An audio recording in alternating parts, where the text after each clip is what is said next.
dresses from old t-shirts. It's that time of year again where I spend my weekends going through things that I've hoarded, sorting them into keep or donate piles, then eventually shoving it all into the basement because I can't actually bring myself to throwing anything out. But no worries, this year things will change. We are saying no to procrastination. Okay? I'm going to challenge myself this week by making one baby doll dress a day for 5 days straight using these t-shirts. I know I'm not going to use up all of them because, hello, but at least it's a start, right? So strap in because it's going to be a long week. We're starting the challenge off on easy mode, so I selected only 2 pieces to work with. First up, we got this shirt for the top half of our dress, then this scarf for the bottom half of our dress.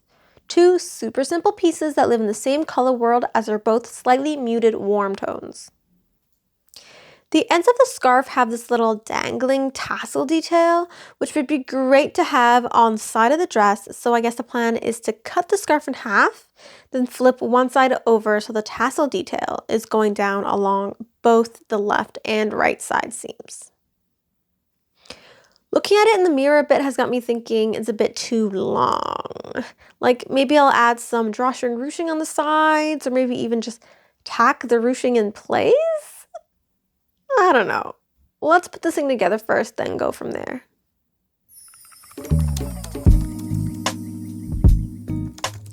All we really want to do with the shirt is cut it. I put a marking with a safety pin where I wanted the shirt to end. I essentially just eyeballed 2 inches below the lettering, then cut. So it's crooked. See that? One side is longer than the other. Ugh. Realizing my mistake, I measured out the distance from the armpit down to the end of the shirt on the shorter side, then matched that measurement on the longer side to even it all out.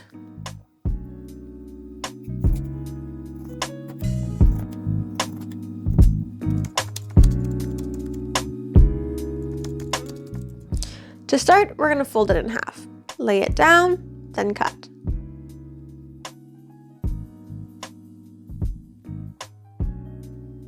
We're going to put in some gathering stitches. So along the top of the fabric, I'm going to stitch about a 1/4 inch away from the edge, then add a second stitch about a 1/2 inch away from my first stitch. Let me show you. Gonna quickly put in my first stitch, now the second. Let's pull out some extra thread, then position the fabric so your first stitch aligns to the right edge of your presser foot, just like that. Then we're going to continue that line all the way down. Also, just as a side note, I'm absolutely blasting Eternal Sunshine this entire time, so whenever you hear the random royalty-free music playing instead of crafting noise, you know why. We're going to do the same thing on the other piece.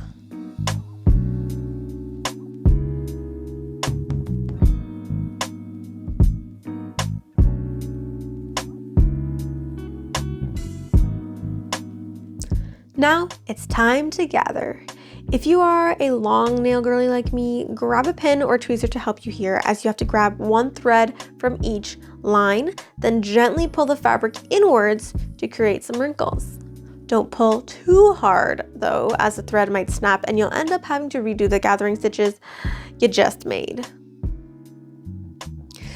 Now we gotta measure the shirt so I know how much to gather. Okay, so that's 17 inches. So lay your measuring tape down and gather the fabric until it's a little over 17 inches, as you must account for your seam allowance. Once it's to your liking, tie off the end so the gathering doesn't come undone.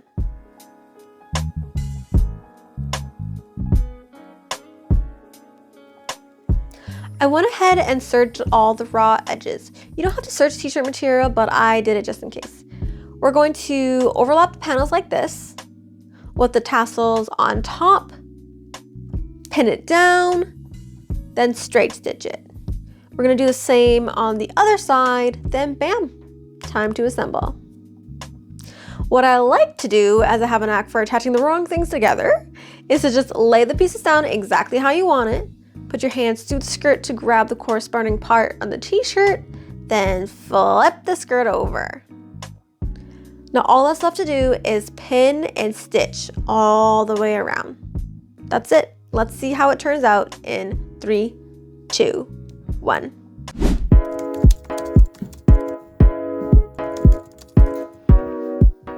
Here it is, so cute. It's definitely giving boho, Free People vibes. I'm absolutely loving the little like tassel detail. Like, ugh, the flow and the movement of it is just everything. Look at me. Period. If I had to rate this project, I give it a 10 out of 10. This dress is just so simple to make and versatile. It's a great lounging fit, but you could also dress it up. Maybe with like a wide leather waist belt and some heeled boots. Imagine some red cowboy boots. Ugh, yes, please. The length honestly doesn't bother me, but maybe in the future, if it does, I could just chop it and use the excess fabric to create a cute tie belt or a bandana, maybe even a scrunchie to match. I don't know, but for now, it's perfect. That's all I got for you today. Don't forget to like, comment, subscribe, and I will see you all tomorrow.